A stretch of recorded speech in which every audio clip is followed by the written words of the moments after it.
Hello, New Zealand. This is episode number 10. To my left, as always, is Simon O'Connor. How are you, Simon? We made it to 10. Can you believe it?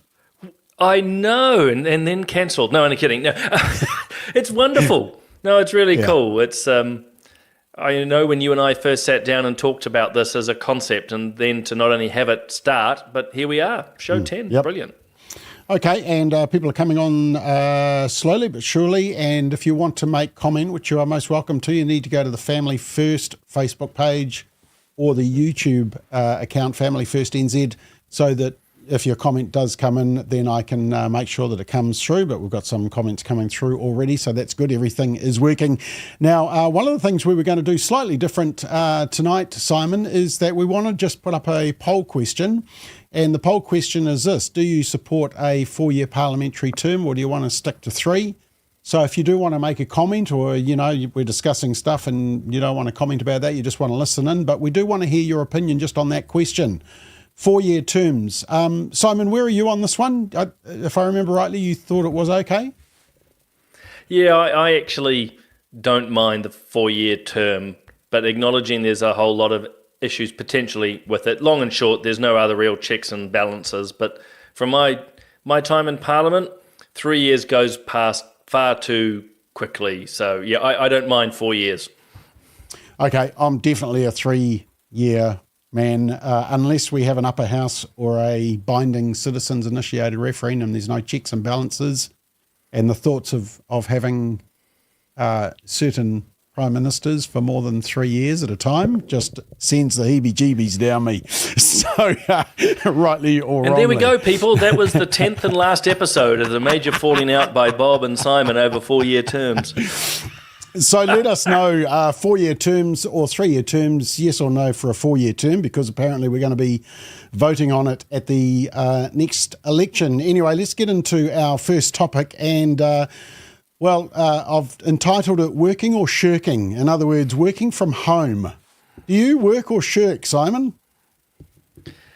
Well, strictly I work a lot from home, actually. So be it obviously, you know, primarily with your good self and the Family First crew, I do most of my work from here, and then other clients, it's similar. I primarily work from home, but I'm very effective, as you know. Oh, superb work. And the fridge is just around the corner. Actually, to be honest, I prefer working from the office simply because it's quiet and all the staff are working from home. So, hey, go figure. But look, the government has made an announcement on this, and this is what they said. I do expect the public service to be both highly productive and collaborative, with efficient communication, free-flowing ideas and innovation, and close professional relationships within teams and across agencies. And I do not want to see working from home undermining that ambition that we have. What was introduced as a temporary measure during COVID 4 years ago risks putting pressure on team performance, office culture and talent development. Young people entering the public service as talented graduates also deserve the opportunity of watching, responding, learning and developing into the next generation of public service leaders. Many people will tell you that carefully defined working from home arrangements can benefit workers and employers alike. Many will also tell you that if the pendulum swings too far in favour of work from home, there can be major downsides for both employers and employees.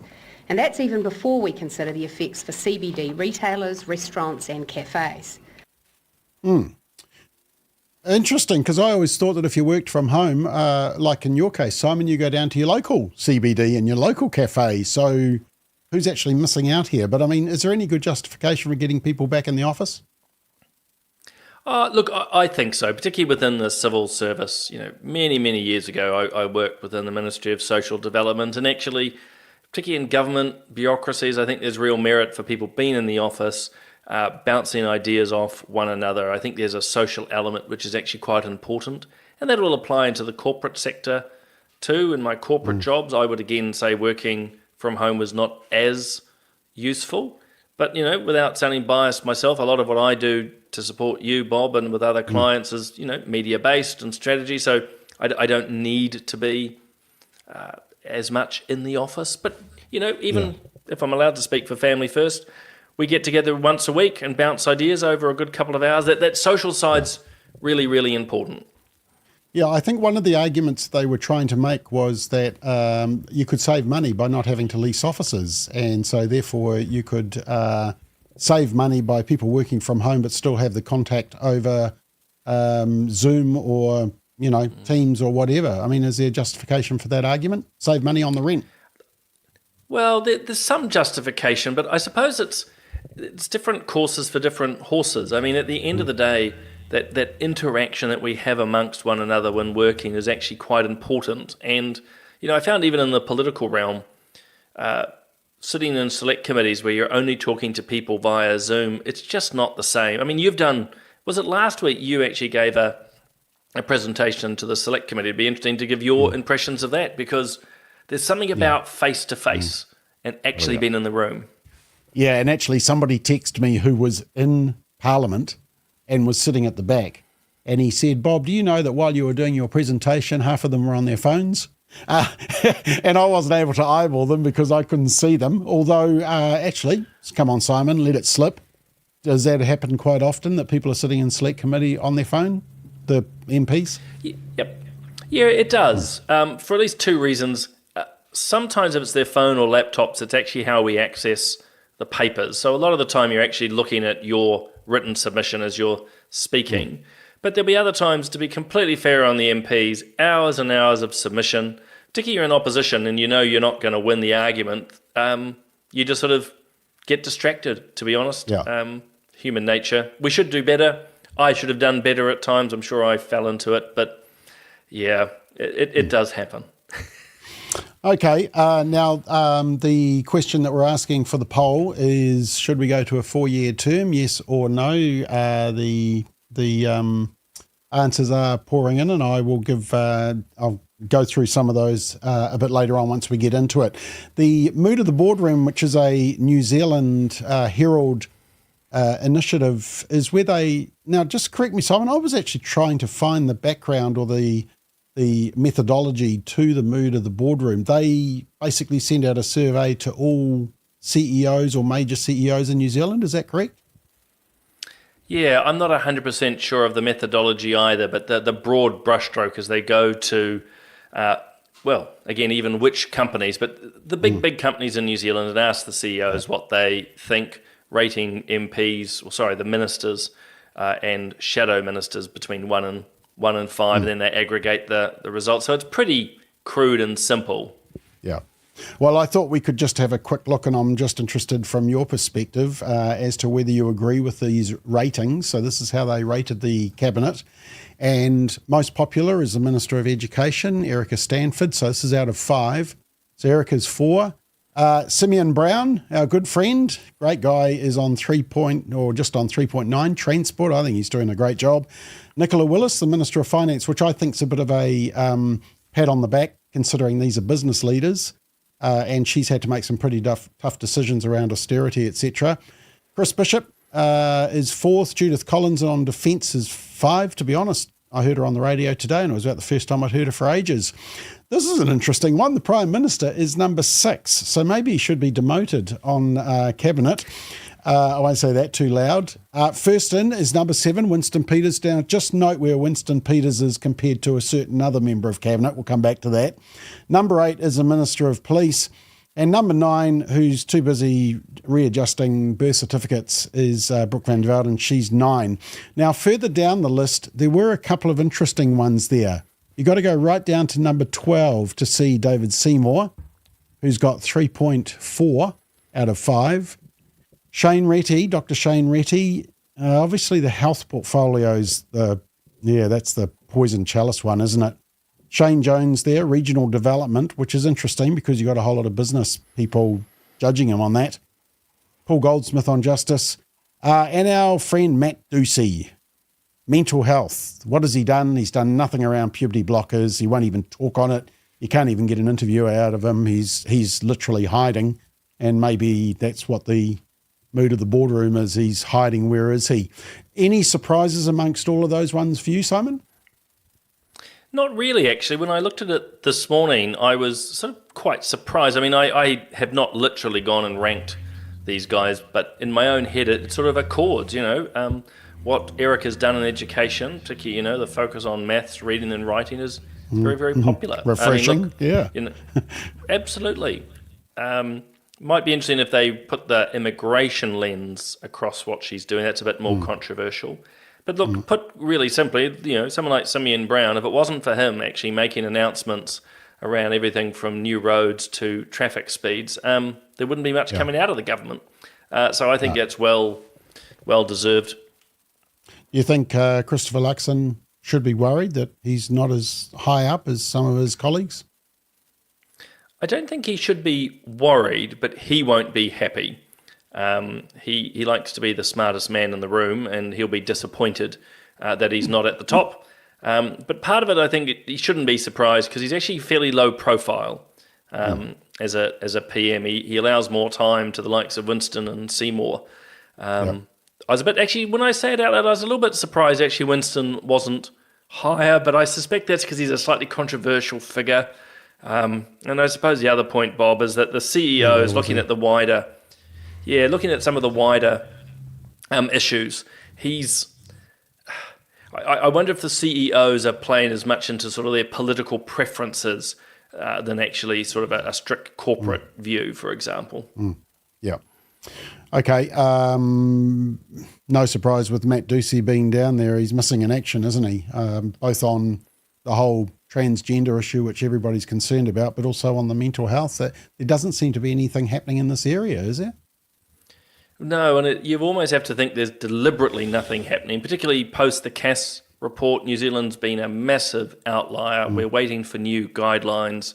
My suspicion, I can't prove it, Bob, is actually his officials are telling them they need to actually align more closely with the Scandinavian countries, the UK and others, and they're not keen. He's not keen. And then in mental health, look, everyone talks a big game about it, but it's not easy to manage, and I'm struggling to think of what actually has been done since the government took office. Okay, our poll question today is, do you want a 4-year term? Vote for 3 and vote for Bob. Vote for 4 and vote for the guy on my left. So you can put your comments on Family First Facebook page or on our YouTube channel. Right, let's move on to the next topic. We're doing great here, and I've entitled it One Rule for Them. And it's about this tweet that Damien O'Connor did. Now, he's a Labour Party MP, Damien O'Connor, no relation to Simon O'Connor. But he put up this, he retweeted this post which says Palestinians have every right to do whatever they did on October the 7th. Unbelievable. And that is apparently a former high-standing American official who made the original post. Now, O'Connor is Labour's Associate Foreign Affairs spokesman, so you think he would be slightly more sensitive on this issue. But the interesting thing, now, he hasn't apologised. He did put out a kind of a disclaimer. He just said the retweet has been, he removed it, didn't he? But he never apologised. Now, I actually found that he has talked about this previously at the end of last year. The situation in Gaza is absolutely appalling. No person with any ounce of moral courage can see this as anything but horrific. Nothing more than a genocide. And I call upon Israel, a nation that has been set up and seeks sympathy and support because of the Holocaust and the outrageous outcomes. I call on that nation to look at itself and to apply the same humanity to the people of Palestine. Okay, so I actually looked through the Hansard record on that, Simon, the record of what's spoken in Parliament. ACT, New Zealand First and National all mentioned the hostages. None of the other parties did, Greens, Te Pāti Māori and Labour. Look, it seems incredibly out of line, and yet the media have said nothing to see here, which is interesting. Yeah, I mean, there's so many angles to this. Look, totally inappropriate. And pretty disgusting, to be honest. You can lean into Palestinian resistance if you want. Not you, I mean, but those who are more sympathetic. But to suggest anything other than the barbarity of October 7 is just beyond You can see I'm struggling to find the right words. I mean, what happened on October 7 was not resistance. It was just barbaric behaviour. So to say that was justified is shocking. Secondly, I mean, I'm a great believer in free speech, and actually he's allowed to, as he did, tweet. But it shows a terrible lack of judgment, one, to understand the dynamics in the Middle East, two, that he's the Associate Foreign Affairs spokesperson. But I think the point you're getting to, and now I've finally got to, is quite right, is that it's these different applications of rules. So yeah, the media reported it, but I remember saying to you on the day, I said they'll bury it within hours and then it will just be left alone. But we know in other circumstances media won't. If this had been a national MP saying that, or the opposite, they'd be hounded day after day. Yeah, there was no coverage on One News at all. And I was thinking, I remember the coverage when Todd Muller was leader of the National Party for a very short time. And he did an interview and he had a MAGA hat in the background. Now, he also had a Clinton hat as well. So he'd been to the States and he actually got one of each. But the media saw the MAGA hat and that drove the media for a couple of days. They just went ballistic. So, yeah, it's interesting how Damien O'Connor has got away with this one. Yeah, it's probably because actually the editorial teams in media are sympathetic to what he's said. They're more aligned to actually the barbarians because they choose. And maybe that's the takeaway lesson without getting too caught up in the Israeli-Gaza situation in and of itself. It's that media curate what you and I and what our viewers see. They could have left the story front and centre, but they buried it. And they don't want to talk about it. And we just need to be aware of that, Bob, on a whole array of issues that come across. Well, it's why we do what we do, is to make sure people understand there's a whole lot of other issues that media are not letting them know about. Okay, just a reminder, our poll for tonight, do you want a 4-year term? Vote yes for Simon, vote no for Bob. That's the sides that we're taking. Oh, you're just turning this into a personality contest. I've lost already. It's hate crime legislation, and the Law Commission has been asked to review hate crime. Now, I thought we'd got the whole hate stuff off the agenda. The government had said, no, we're not going there, but that was hate speech. So this is hate crime, and basically they want the government to review, the Law Commission to review whether hate crimes should have a special section of the law, and it's as a result of that horrific attack in Christchurch back in 2019. And so they sort of based it on this article. Now, interestingly, almost 3/4 of hate crime offences in New Zealand are motivated by race.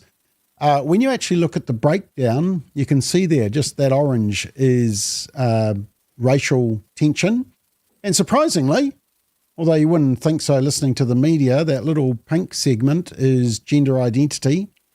And there's one for sexuality there that is not sexual orientation there, which is not that big either. But once again, the media seem to base it purely on whether whether Posey Parker is in the country or not. I looked up the definition of hate crime, and there's no actual separate crime in the law at the moment, is there, Simon? And it's all based on perception. It's basically whether the victim feels that they have had hostility or prejudice based on their race, religion, sexual orientation, gender identity, disability, or age. Now, as soon as I see in the law perceived, societal progress, perception, perceived hate, I mean, to me, that's just all red flags. And why is the government going down this track? I thought this was the type of stuff that they were kicking for touch. Well, that's what we thought. So I was actually quite surprised when I saw this pop up. The government has kicked the hate speech work of the Law Commission to touch, which is good and more insidious. But the hate crime, that it's still, it doesn't need to be. I mean, it's just, it just runs a narrative. And as you just pointed out, it's a whole lot of people who will very quickly point to, race. And therefore we have a race problem in New Zealand. And actually it's all this group causing all the harm for everybody else. And therefore we've got to send them off to more treaty courses and anti-racism courses. And so I suppose I'm inarticulately suggesting much of this is driven not about addressing crime as such, but creating a narrative which allows then a whole lot of other behaviours, educations, and so forth to come through. Because as you say, what literally for every listener and viewer to sit back and go, what is a hate crime? Like in a way that can be defined. As you point out, there isn't a clear definition. Well, I mean, it's based on whether your feelings are hurt, it seems to be. And of course, some people's feelings are hurt a lot more than others. We sometimes use the term snowflake, which may not always be fair, but, you know, there seems to be a bit of an industry in victimhood and feeling like people are getting at you.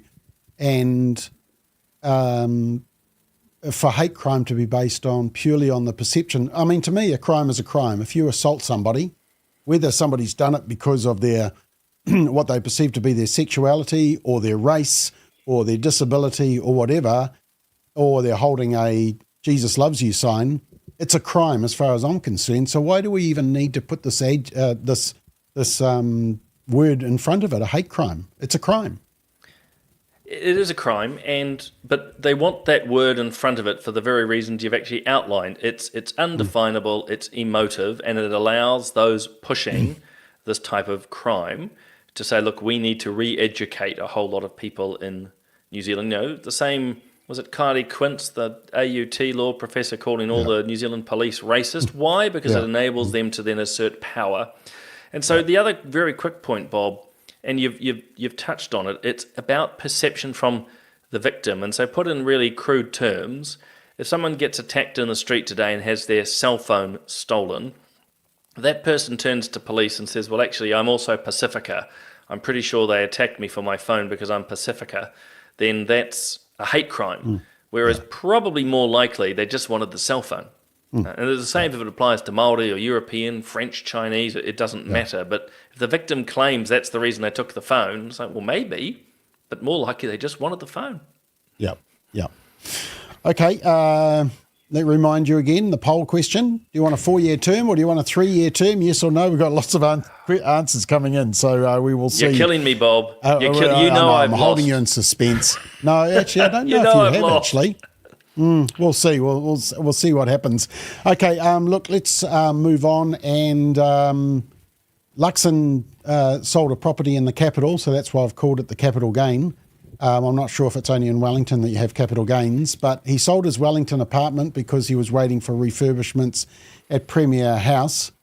And look, I know you want to comment just about why he didn't move into Premier House in the first place, but I saw the news coverage on this.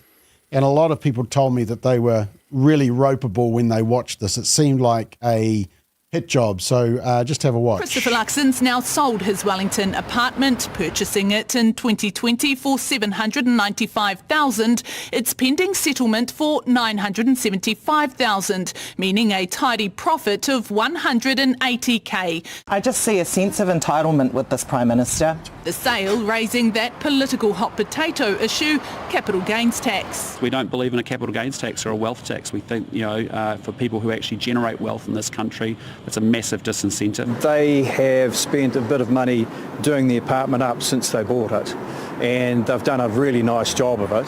Mrs. Luxon's got a bit of flair in that regard, and I think she had a big hand in that. It's not the only property he sold recently. In 2015, Christopher Luxon purchased an Onehunga property for $650,000. That too is pending settlement for $930,000, resulting in a $280K profit. Combined with the apartment, that's almost $500,000 in property profit for the Prime Minister. Given the gain that he's made, he has to acknowledge that he's in a conflicted position. He should be willing to have a conversation about a more progressive tax policy. This is a Labor government that took the keys to our economy, put the car in the ditch. We're getting it out of the ditch. They want it back to put it back in there again by increasing taxes. I thought it was quite a nice response. It just did really seem like a green envy monster or whatever you call it, simply because he has done well. He's been a businessman for a long period of time. And I'm sure there's some Labor MPs that have probably done very well on the capital gains as well. Oh, absolutely. Look, it is 100% a hit job. It's cheap and it's nasty. You're allowed to be successful in this country. You're allowed to make money. And I'd make the point that him making money on a house sale does not make me any poorer. And look, from the centre right, I just don't have any time for Carmel Sepuloni's argument, which is basically just tax, so that we're all equally miserable. The other thing is that Mikey Sherman's report is very disingenuous. If you've sold a house, you know that you just don't make 100% profit like that, or 180,000, I think she mentioned on one house. Yeah, there's legal exactly. fees, there's the sale fees, there's a whole lot of other aspects. So again, it's just oversimplified. It's just a cheap, nasty attack on someone who's doing nothing illegal and is successful. Well, there's a whole lot of improvements that you may have done as well. I mean, thinking about it, I thought that the problem is that what they do is they take into account the amount that you have paid for the house. But as we all know, when you buy a house, you also get a mortgage. So you have paid a lot of extra interest on that over the years of the mortgage, but they don't take that into account on the actual calculation. They take it on the historical purchase price and then the sale price. And that mortgage was paid, when we were paying our mortgage, and a while ago, Simon, but back in 1990 when we bought our first house, the interest rate was 19%. So the majority of our repayments out of our already taxed income was going to pay the interest on that house. So there just seems to be a whole lot of stuff that the left, and look, actually, that's a question I wanted to ask you. Is it only the left that love capital gains tax, and what is it? Is it envy, or is it just they want more tax money to spend on their pet projects, or both? I think it's both. Look, they genuinely believe that a capital gains tax will work. We look overseas, or I've certainly looked overseas, and I don't see it working here. I just see it becoming it's just another grab for money.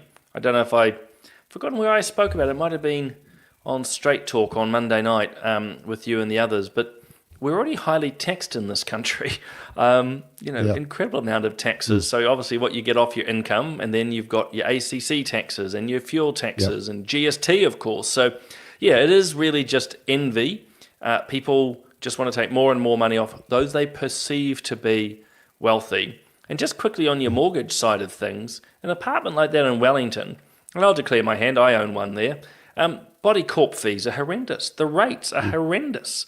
And now that's not to solicit sympathy, but it's context. So again, this is why the TV1 report that you shared is just so erroneous and mischievous. Yeah. Okay, let me just show you just a couple. Rosie says Luxon wouldn't be the first person who's bought a house, done it up and flicked it on, and he won't be the last. Well, Rosie, if he does it up and flicks it on a regular basis, then it's going to be deemed to be assessable income anyway. I know that from my tax days. So you need to take that into account. And Warren likes my financial advice about interest. Warren probably remembers back to the same time when the interest rate was so high. You're too young for that, Simon, so you probably wouldn't remember interest rates around 19%, would you? I won't let you. Well, I do go by my parents. I will say that I do have a mortgage at the moment, or one part of it, that starts with a 2, but in a few months' time, it's going to start with at least a 6. So, yes, I've been fortunate compared to you, Bob. Yeah.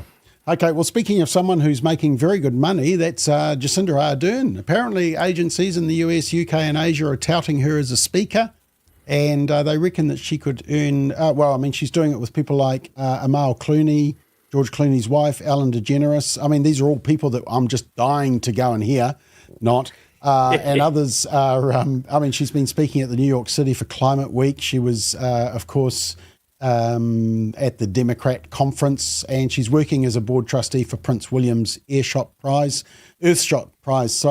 So she's making pretty good money as well. I didn't see a report from Mikey Sherman on that particular one. Is it okay to earn money from speaking fees? Simon, how much do you charge when you go and speak somewhere? Normally free, actually. I'm a cheapskate. You're on a charity. Let's be fair. People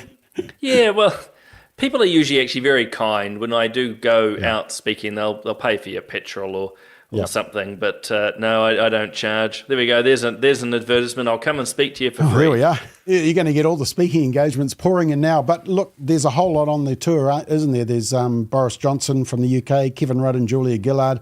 Apparently Obama can earn up to $400,000. And I checked when Bill Clinton came to New Zealand in 2005, and I actually stood on a motorway bridge just by the Southern Motorway Otara interchange to watch the cavalcade go under the bridge. There we are, there's a memory, 2005.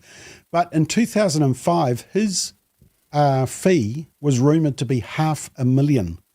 That was back in 2005.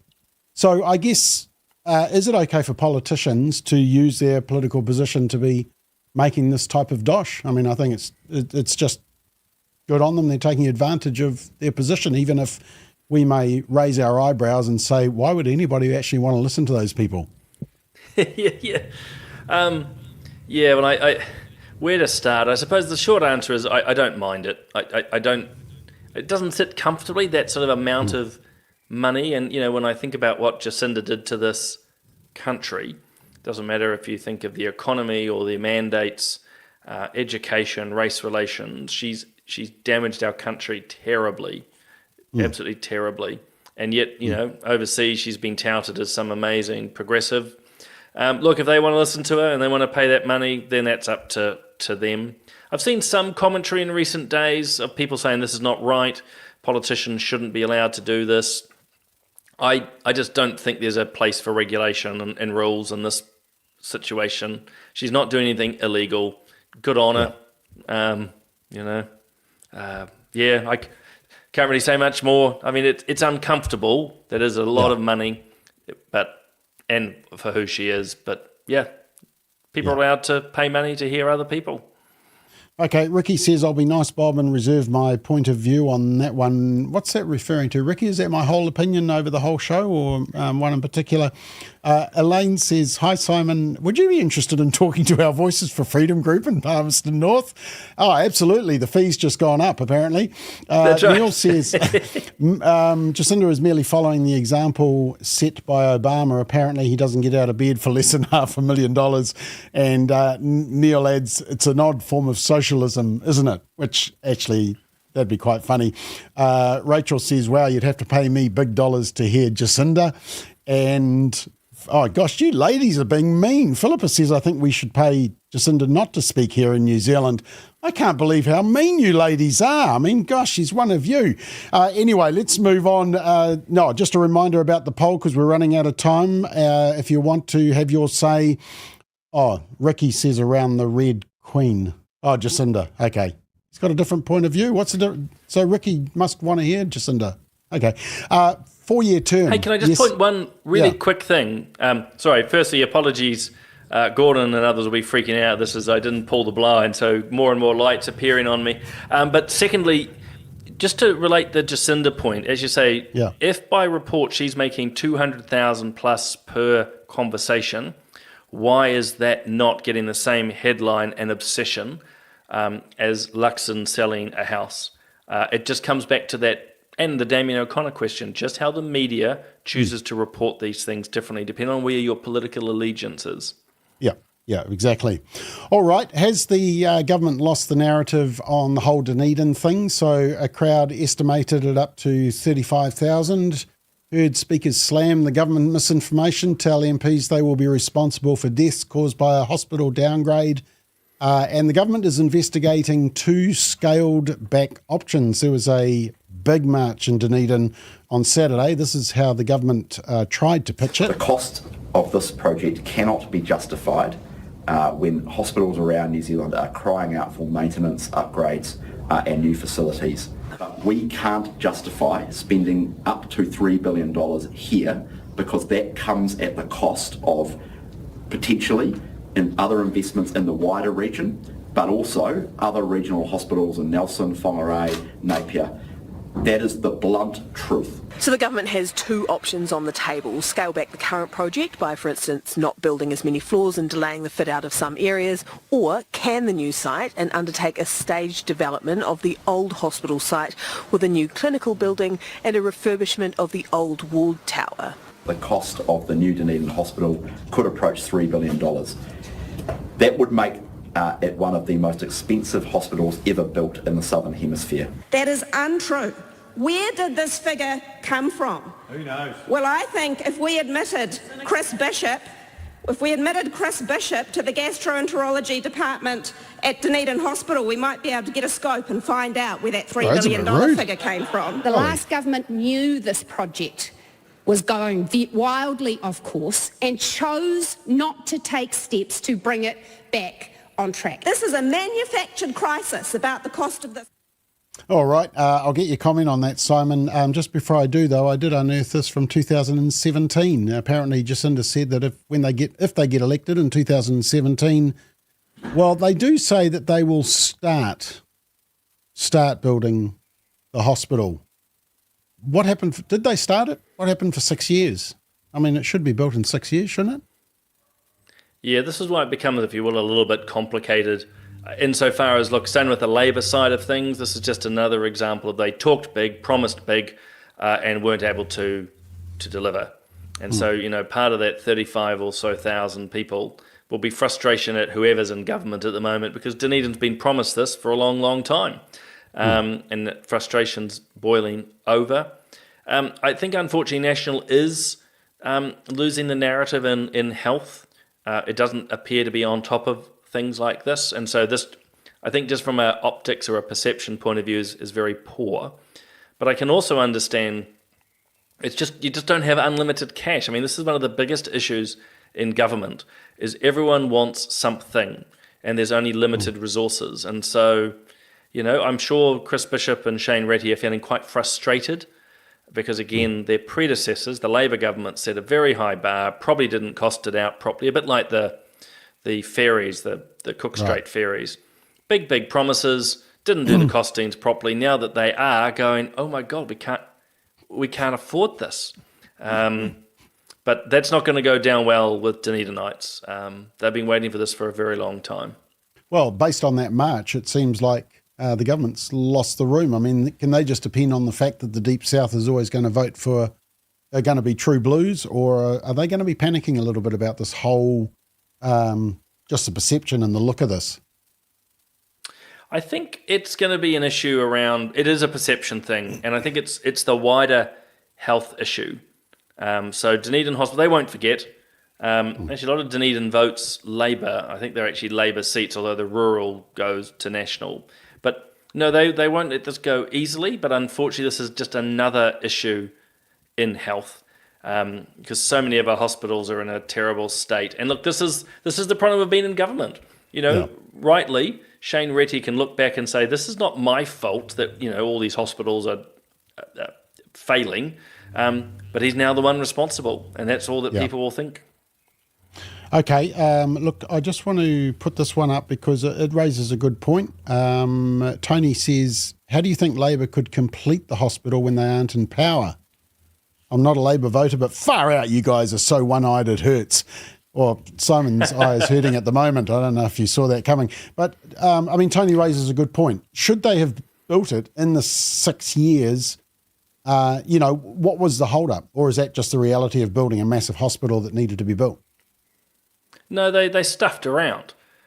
Look, fundamentally, and Tony's right, I mean, we're not expecting them in opposition to fix it now, but they were in government for 6 years.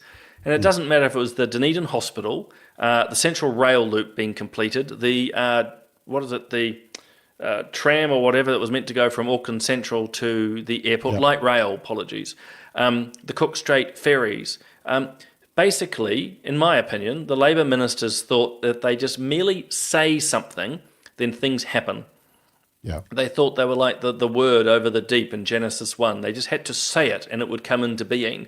Where actually running projects takes a lot more skill, and they didn't have it, which is why pretty much no major infrastructure projects happened under Labour's 6-year watch. They didn't know what to do. Okay, just before we find out what people think about a 3-year term or a 4-year term, and that is our poll question, and you can send it through on YouTube or on Family First Facebook page. Do you want a 4-year term, or would you rather stick with a 3-year term? Just before we check some of the comments on that, Simon, just checking our Substack, and I had a look. You have written an article called Utopian Democracy. What is that about? Me unleashing my philosophical side. Long and short, we seem to have a lot of progressives these days who just believe in perfection, that they're perfect, they're born the way they are, and everything they want to do and say is right. And everyone just has to agree with them. Think of Chloe Swarlbach, or is it Julianne Genter, storming across the House because Matt Ducey had a different opinion. And so they now see democracy not about an array of contested ideas, but democracy about actually having everyone think, believe, and vote the same way, which is why we've got more rules and regulations, and we've got, these codes of conduct, and we have to go to anti-racism training, and all these weird things in a free democratic society. And yet, I argue in that little Substack, it's just a sign of how progressives want to sort of shuffle everyone into a singular direction. But you've been writing much more than just one. Well, the one I wanted to highlight was the PPTA, who have a motion in front of the annual conference this week, and it talks about removing all gender-specific language in their constitution because it doesn't take into account the fact that they have male teachers who were pregnant. And so it's just highlighting that. They also want a rainbow liaison teacher in every school that is given out of classroom time, so basically is paid by the taxpayer. And that's the quote there that they say, the reason for the recommendation of the gender neutral language is for male identifying teachers who were adopting and those male teachers who were pregnant. So I don't know if you're going to do biology in those schools, but I wouldn't. But anyway, you can have a read of some of that information. Now, just before we check what Tony says, got to love male pregnancy. Just before we check the results of our poll, or not really our results, but anyway, the comments. Simon, if you were to sell why we should go for 4 years for a parliamentary term, what's your 30-second elevator pitch? Well, long and short, it just enables the government of the day to actually bed in a lot of what they're doing. Having been in government, the first year, you pretty much are trying to get control of things, try to get your head around it. Year 2, you're beginning to implement policies. And then year 3, you tend to put the handbrake on because it's election year, where you start throwing around the lollies. So another year, in other words, getting 2 years, Bob, to actually begin to set things in. But there are caveats, but I'm probably without my 30 seconds now. Yeah. Okay. Well, my 30-second pitch, I'll only take 5 seconds. I would just say 8 years of Jacinda. So let's have a look at the results here. That's it. I'm out of here. Nancy says no. If they are good enough, they'll get voted in again. Jen says, eek, way too long. Rosie says National might need 4 years to even make a dent in the mess that Labor have left behind to clean up. Lynette says 4 years, way too long. If you get a terrible government, no checks and balances. Ricky, the idea of 4 years makes me feel Mr. Johnson says, on with Bob, 4 years gives me the frights. Penne, however, says stay at 3-year term, not the best for a good government, but even too long for a bad one. Andrew says, I think yes to 4 years, but also think it should be harder, more rigorous than it is for Parliament to pass laws. Actually, Andrew, I'm with you. I agree with that. That's probably my key sentiment. Sandy says, can see the point. 4 years may be more time to get things done. However, surely if a government is doing well, the people will have the sense to vote them in again. So it's a no. Mark says, yes, 3 years is too short to achieve some long-term goals. I live in Wellington, so excuse me if I don't trust the average voter to be intelligent. Rachel wants a 3-year term. Tina says no to 4 years. Betty says 3 years is enough. This is just a beat up. Yeah, well, I actually rang people up before we came on air and just told people to log in and help me win. What did I put up? Oh, Rosie just says, what about Taupo Hospital? Taupo as a town is getting bigger and bigger, but our hospital is tiny.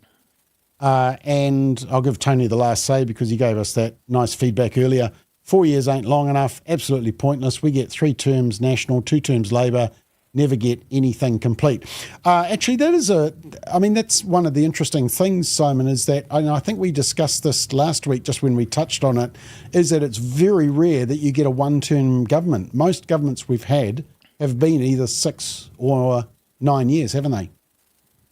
They have, and, partly, I think often in first terms, governments are by and large, well, clearly people are happy with them, but I think it's part of our psychology too. Kiwis are, we'll give people a chance. We'll give them a chance.